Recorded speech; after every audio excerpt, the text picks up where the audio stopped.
right, Mike. Hello again. How are you today? Hello again. This is episode 3A. No, 3B. 3B. Episode 3, part 2. Part 2. Hold on, let me just make sure this is... You're going to mess with the microphone after I'm making sure I got it right, because last time... Yeah, it looks good. I can see the waveforms. So let's just tell the backup story real quick so people know what we're talking about. This is our second time filming episode 3 because the first time... Joe set the microphone wrong. Mike set the microphone backwards, but I will blame it partly on myself because I make a habit of double checking everything that you do. I'm impressed with your responsibility that you're taking right now. Thank you. But you know what? It's no big deal, man, because we get to hang out more, which is... That's awesome, right? It's great, yeah. Yeah. All right, so I see, last time... I've got a whole lot of questions for you today, Joe. Episode 3, part 1, you wanted to make it a point to ask me more questions, and I see that you've got a very long list, so fire away, sir. All right, number 1, what's it like being a narcissist? Next question.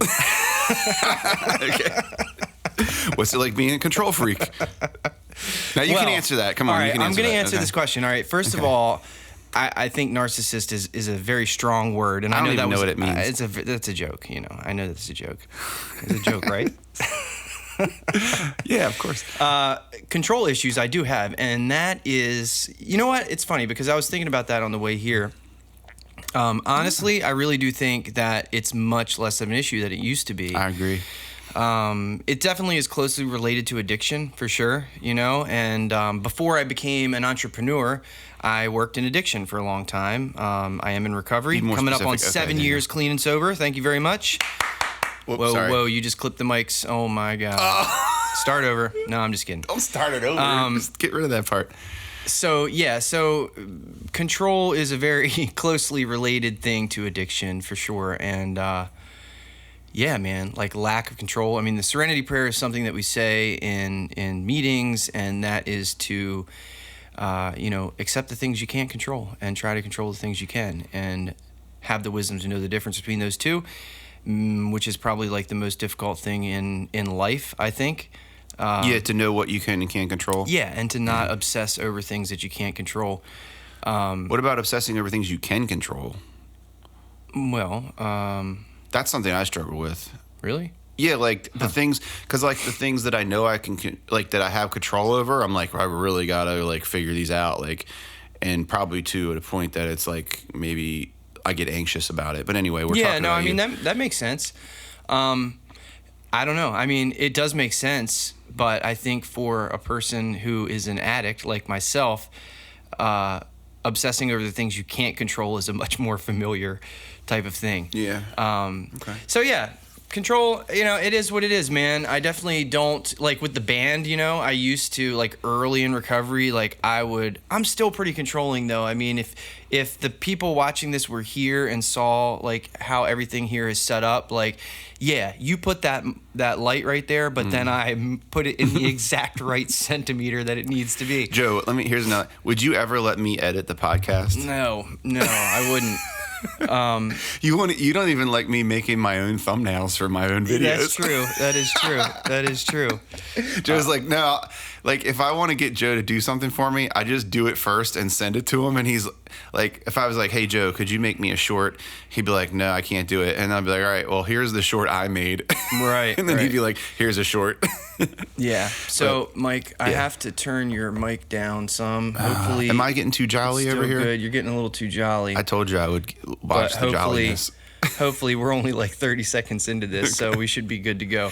Better than last week. Yeah, better than last week. So, yeah. Did I answer your question? Yeah, I think so. Okay. Okay, next one. I'm going to ask you some serious ones too, okay? Okay. What was your tipping point for quitting your job in recovery, or let's just say your day job, where you were like, okay, like, because I know for a while you were kind of like, I could never do that. I could never... like work for myself, you mean? Yeah, like, or just not so much that you couldn't work for yourself. I think you knew you could work for yourself. But leave your job, leave a regular job. Right. Yeah, I did kind of have that point of view for a while. Yeah. Because it's kind of scary, not having like that insurance of, I know that I have to work tomorrow, even though that sucks. But do you like? Oh, I'm sorry. Let me let you answer this first, and then I'll ask. What was my tipping point? I don't know, man. So I was a counselor, which I was an addictions counselor for close to 5 years, and I worked in treatment, addictions treatment before that in other positions. And it made perfect sense because I was in recovery, and it was something that I just kind of got into.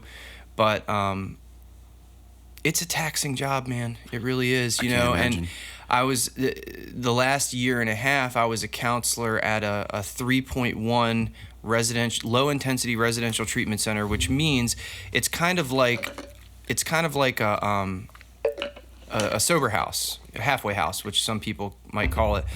It's that setting. It's a house, and 16 guys live in that house, and then my office is in the house. So, it was a different kind of setting than being in like a whole treatment center where you have other staff members around you.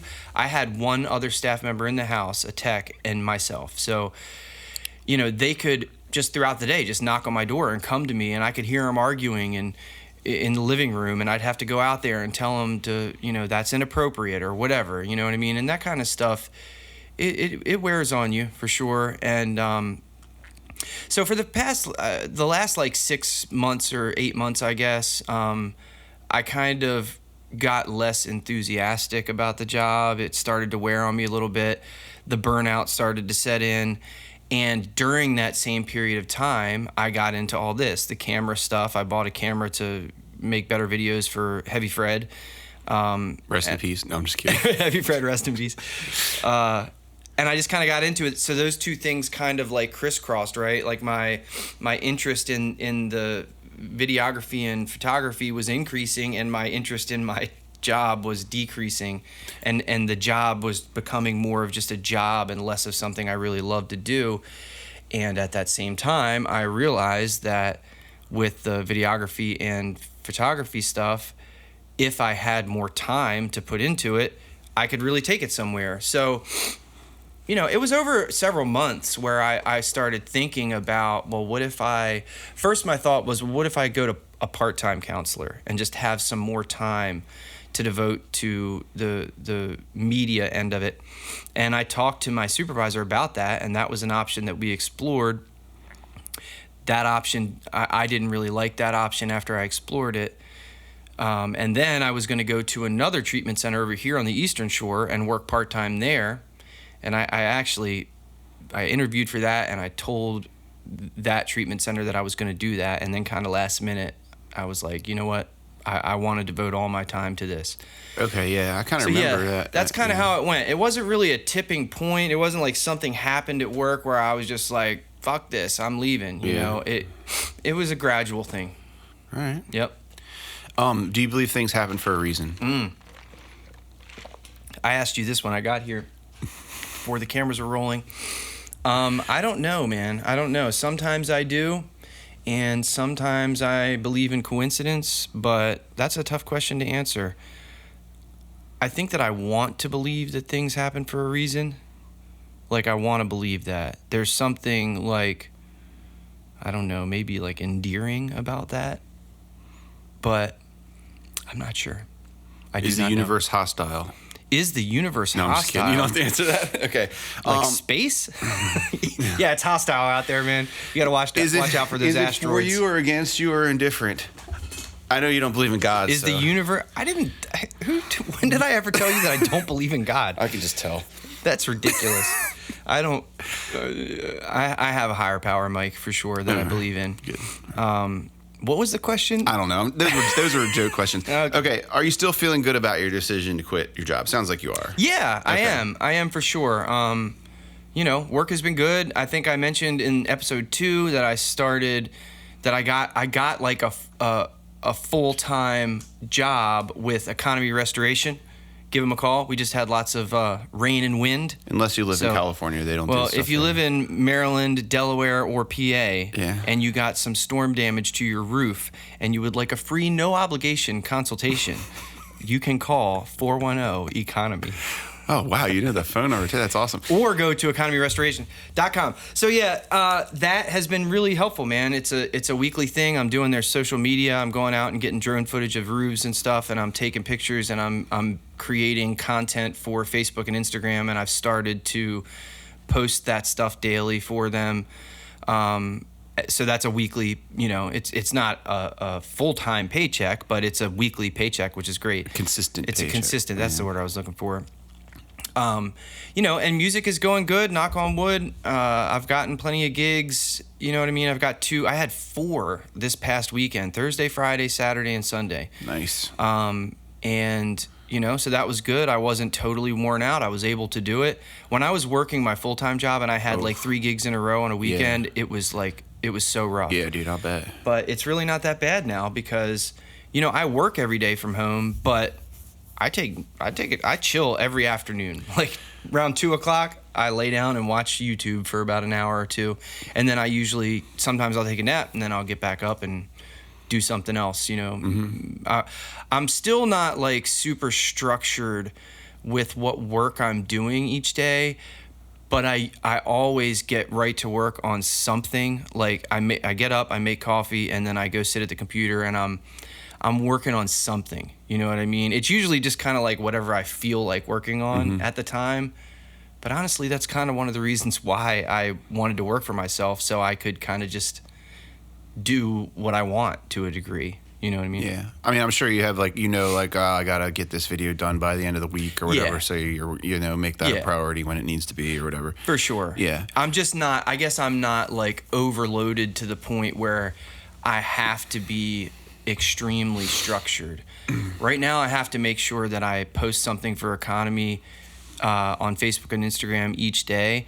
But the great thing about that is you can schedule those out. You know what I mean? You can sit down on that Meta Business Suite and schedule out the whole week, and then you don't have to look at it again until the next week. Yeah, I remember you telling me awesome. that in episode 3A, and I was very I was very intrigued by that because for making flyers, I'm always making them in succession. And we were talking about batching earlier when I said, hey, we should set this stuff up, do the podcast, and then record a couple of music videos because if we're going to bother to set everything up. So kind of that idea of it's the same idea. If I'm going to sit down and make a flyer, I might as well make 10 flyers, get it, and just do it, I'm kind of starting to get more, I've always been agreed with that strategy, but like actually doing it is something different. But I'm starting to get into that a little bit more. Like last night I sat down and I made several flyers to post for Economy, nice. Right in a row. I did like 3 of them instead of just doing 1. You know what I mean? Yeah. And one thing, man, for me, that kind of stuff really lowers anxiety. Not that I have like skyrocket anxiety or anything, but it really allows me to relax because I'm like, at least I know that like for the next 3 days, the content that I need to create is done. You know what I mean? Yeah, it's like the background noise. You might not even be directly thinking about that, but it's back there. Like I need to get this done or whatever. It's like So just that was a long-winded explanation to answer the question that man, I'm happy I did it. I'm glad I did it. It's moving forward and things are going pretty well. So here's a personal question. Don't worry, it's not that personal. I know how you get about that. Gosh, I'm really having to hold back. Okay. Is your financial situation roughly the same or better or? I'll be honest, man. I've told you this before. I'm not great with finances. I definitely need to get better. I'm assuming you're asking like, have I made the same amount of money? I think I've actually made a little bit more. Oh, yeah. Like this is good. I'm making a little bit more money. Am I any better with it? Well, not really. That leads me to my next question, though, which is, I think it's going to be, do you feel like if you make more money, you're going to buy more expensive jeans? Hell yeah. More expensive jeans? No. And why are your jeans so expensive? I already told you this. So I've got enough jeans. I'm trying to break the ones in that I have. The ones I'm wearing today are a pair that I've neglected a little bit. Oh, I heard about these. Oh, you did? You told me when we went hiking, you told me about them. Oh, I don't think I told you about this pair, Mike. I told you about a different pair. Oh. There's another pair I'm trying to sell. Those were like $400. That's the ones I'm thinking of, yeah. Iron Hearts. If you want to buy some Iron Hearts. What size waist are you? About a 34. Dang. Yeah, I got to you're drop a few. fatter than I am. Also happier. So why are my... all right, you want me to explain this in the podcast? Why are my jeans so expensive? I don't know. They're selvage denim. I thought it was interesting. All right? Okay, they're selvage denim. Selvage denim is expensive. Because they can only cut one jean at a time or Selvage something like denim that, and they is ship them to made Japan and all on this crap? an old style loom that makes one width of, like the amount of denim in width that it makes is only wide enough to cut one pair. Would it be wide enough to cut a pair for me, though? No. need to sew two together.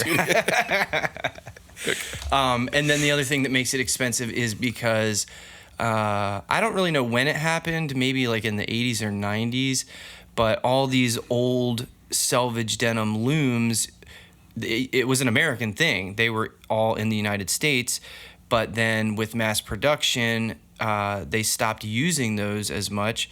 And Japan is very much into Americana and that kind of style. Why are you grinning at me? I'm just imagining the Japanese people coming and buying our looms.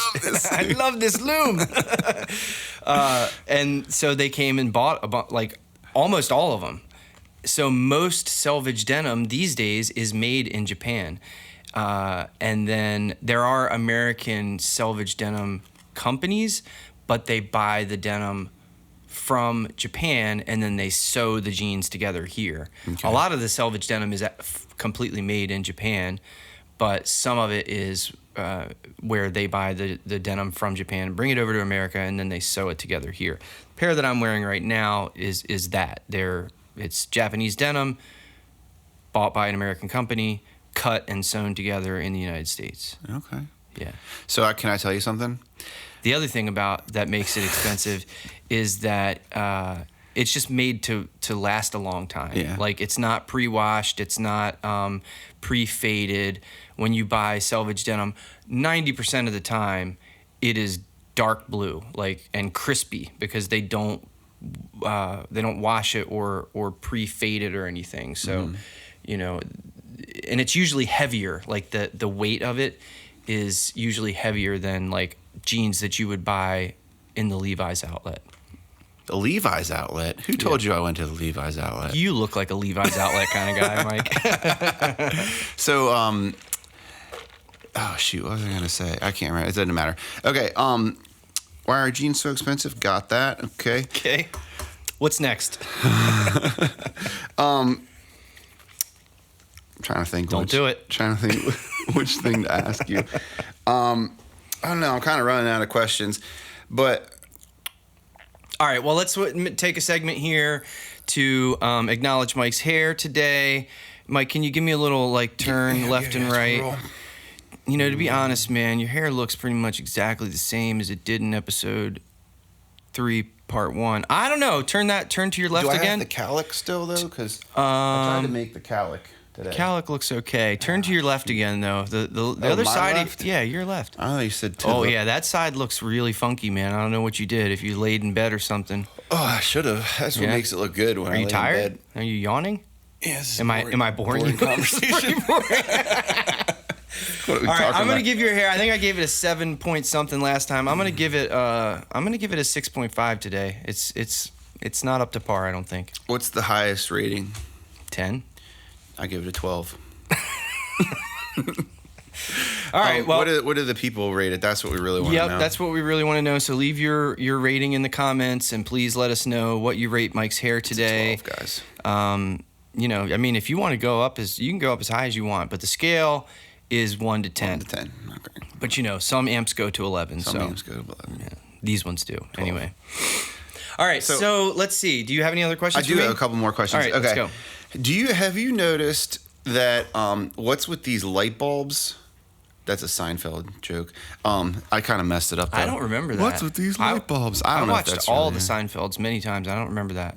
But it's okay. It's from the stand-up thing. But I might have just made that up actually. How do you use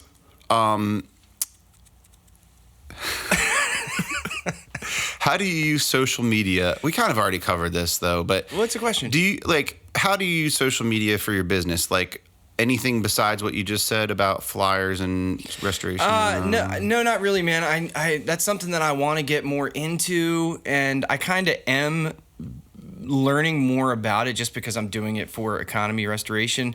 But so last night I posted a flyer for a gig that I have tomorrow night at Island Pub on Kent Island. If you want to come, I'm busy. 6:30 to 9:30.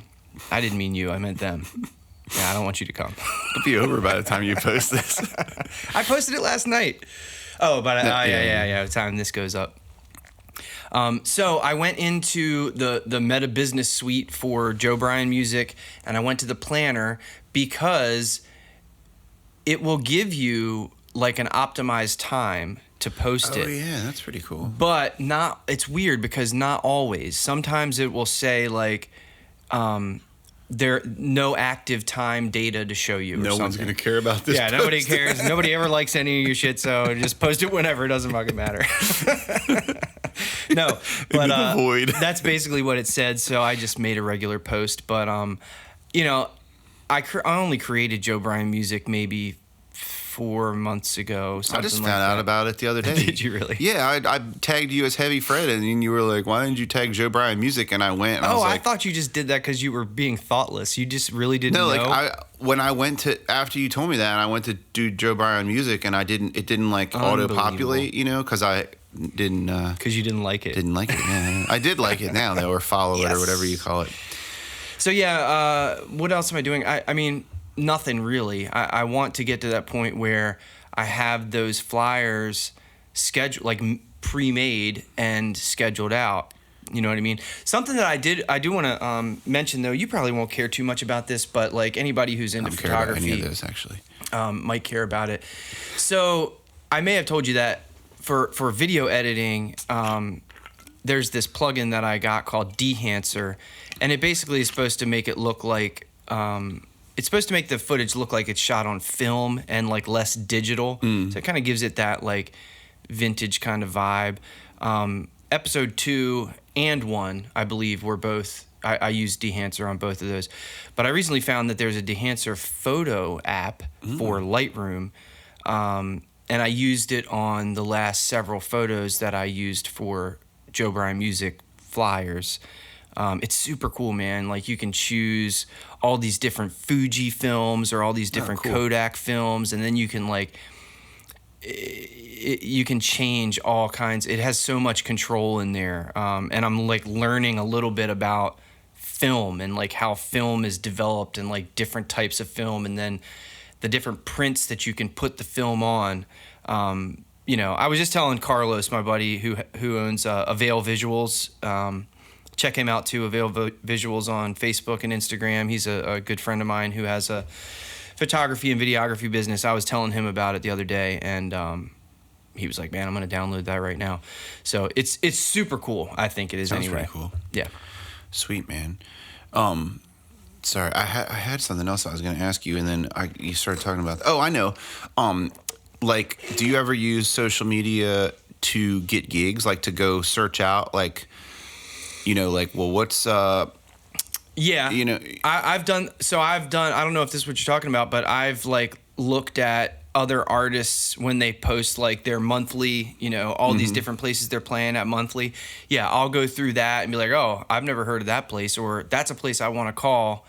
So yes, I have done that, just to find new venues and stuff. What about for videography and photography? Is there a way to do that? I mean, I do the same like thing. To try to get gigs. I mean, try to get video gigs. Do you go look for like businesses that look like their photos suck and like hit them up? You know what? I haven't really done a whole lot of that. I mean, that's a great idea. Thank you. I have. So Migs, I think I shouted out Migs on episode 2 or 1, but I think I originally shot him a message on Instagram. I saw him on Instagram, and I noticed that like he was a good artist, and his videos were pretty decent. They really were.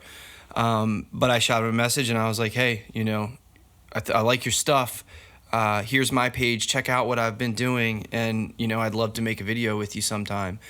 And that's how we connected. Okay. I've done that with, I think, 2 or 3 other people, artists from like Baltimore, but we didn't, like we talked a little bit, but we didn't nail anything down. There's another guy on Instagram, he's from this area, I can't think of his name right now, but his photography is great. Like, it's awesome. And that's why I reached out to him originally, because I was just like, dude, what are you doing to edit these photos? Like, I love the look. Like, can you give me any pointers? Nice.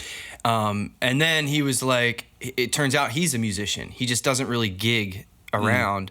So he asked me, you know, what would I charge to do a video with like 3 people, like a trio or whatever. We haven't solidified that yet either, but you know, I've done a little bit of that stuff, but not a whole lot. Okay, cool. You know what I mean? So when I took jingle writing class a long time ago. Jingle writing? Yeah, jingle writing. Okay. It was very little about actually writing the jingles. It was more about how to get clients. You know, this was like in the early 2000s, so it's all changed, I'm sure. But one of the things to do was to listen to the radio during drive time, which is like there's like a morning drive time and a night drive time, you know, Right. And listen for the commercials that didn't have jingles, you know. Oh, and okay. So I don't know, that concept's always kind of stuck with me. Okay, A little yeah. bit. That's why I asked that question. That's interesting because, well, it's interesting. It's something totally for you because I'm just not a writer, but you're good at that kind of stuff. You're good at writing jingles and songs and lyrics and stuff. Joe, you don't give yourself enough credit. Dude, I suck at it. Like, this couple songs that I've written, they suck. I mean, come on. I'm not going to sit here. Leave It and on the blow sunshine Nightstand up. is a fun song to play with the full band because it's like so rocking and there's like so much room for awesome guitar solos. You know, it has a cool beat, you know, and when Devin was playing it, I mean, that really, you know, made a big difference, I thought. But other than that, my songs suck. All right. Tell me when we're getting close to the end because I'm going to ask you a question. Okay. So actually we're 25 minutes in. Okay, so you can cut this part out if you want, but sorry. Okay. Ah! 2 words. See, if we hadn't made such a big deal about this, all right, we'll save it for next podcast. What song are you going to do later today? Oh, that's a good question. So yeah, we're gonna, after we decided that since we set up all this stuff, we're gonna do some music videos today. Mike's gonna do one and I'm gonna do one. I'm really not sure. I might do that Ween song that I played for you earlier called "Stay Forever." It's a more low key song, but I might do that. I might do there's another one that I had in mind. I haven't really practiced that Morgan Wallen song too much, but what's it called? Everything I Love. That's one that has really been stuck in my head a lot. I've only practiced it a little bit, so I don't know if I could pull it off, but Probably should wait I might on that. do Shake the Frost, Tyler Childers. That's one that I've been doing recently. I love that song. I'm not real sure exactly. I feel there was a couple others that I had in mind that I just can't think of right now. I have to figure this out pretty quick. Well, you can go first, so whatever. I'll figure it out. I'm not sure what song I'm doing. You're gonna do that Decemberist song. I was thinking about doing a different one. What's it called? What? This is why we fight? Yeah. Okay, sing it for us right now, Mike. This is why. Whoa. Calm down. Okay, Joe. 2 words. Describe your dating life. Describe my dating life in 2 words. Yeah. 1 sentence. How about 3 words? Okay. Up and down. That's good. Okay. I think that's all I got for you, buddy. All right. Well, I feel like we're pretty close to the end anyway. So we started about 12:10, and it is now 12:38. So Shoot. real quick. No, leave 1 more. Yeah. Let's give the viewers. How about we give them a mention of like what we might talk about next time? Do we have an idea about that? Next time, I should write a list of questions for you. I kind of like that format. Yeah? Yeah, I think I like that. That's maybe a good way to move forward. Maybe. So that way, you know, like you have a turn and then I have a turn. I've told you about the podcast Smartless, right? No. Okay, so real quick, I don't really listen to a whole lot of podcasts, to be honest. Honestly, I've only listened to a handful in my entire life. But the one that I did listen to quite a lot and a little bit consistently is called Smartless, and it's with Jason Bateman and Will Arnett, and then that other guy that plays the gay guy in 3.5 Men. I can't remember his name. I don't know. Charlie Sheen? No, I mean that's the only person. Charlie Sheen's like brother or whatever. The other character in 3.5 Men. But it's those three guys, and they're hilarious. All they do I'm sure. All they do is rag on each other the whole time. Like, they just they're ruthless, make fun of each other. It's funny as shit. But what they do is they take turns picking a guest, and I guess it's all via Zoom, right? It's not in person. Sure, okay. But the other two, so if it's Jason Bateman's turn to pick the guest, the other two don't know who the guest is. And the person who picked the guest at the beginning of the podcast talks a little bit about the guest, and then the other two are kind of like guessing who it might be, and then they reveal them on the screen, you know what I mean? And then the whole like interview portion starts. Is it all famous people? Yeah, Okay. it's famous We have to people find like some Matt famous Damon people. and Matthew McConaughey and that kind of stuff, you know what I mean? But just that format is kind of cool, you know what I mean? Yeah. So they basically take turns. So like we're not picking guests right now, although I think we should have some guests in the future. Jesse Kirshner, yep, you should be here right now. But yeah, taking turns asking questions, a list of questions to each other. I think it's kind of cool. See, I have to do this because otherwise it'll just always be my turn. What do you mean? I'll just talk the entire time if I don't write out some questions for you. Yeah. I'll just... That's what Amy told you. Me. She told you to stop talking so much and ask me questions. No, she didn't. She did? Yeah, I thought that's what she said. She told me she could see you, like, trying to bring me to a point Trying or to like rein you or in. to a subject, and me being like, yeah, but how about this other subject? Well, that's kind of like what our friendship is. Like, you just kind of going off in different directions and me, like, reining you in constantly. I agree. Maybe that has something to do with the control thing.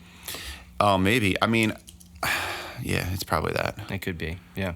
All right, so next time I will write a list of questions. I like how you checked off the questions that you asked. That way I didn't have to look for a long time. Right. Some of them you answered without me having to ask them. Okay, well, that's good. Cool. All right, Mike, well, this has been great. And I'll see you as soon as we turn the cameras off, and we're going to do some videos. This has been the most boring podcast that I've ever been a part of. You said that last episode. Yeah, but we didn't air that one. We're going to throw that one away. So. Okay. Is this one more boring or less boring than the last one? This was more boring because I asked you more questions. It was more boring to you. Like, are you one of those type of people, you ask the question and then the other person starts responding and you're just like, what? Yeah, You just kind of zone out. Other stuff. You're like, I did not want to hear the response. Like, I didn't really want you to answer that question. I just wanted to ask it. No, it was interesting. I had fun. All right. All right, cool. All right. See you, Mike. See ya.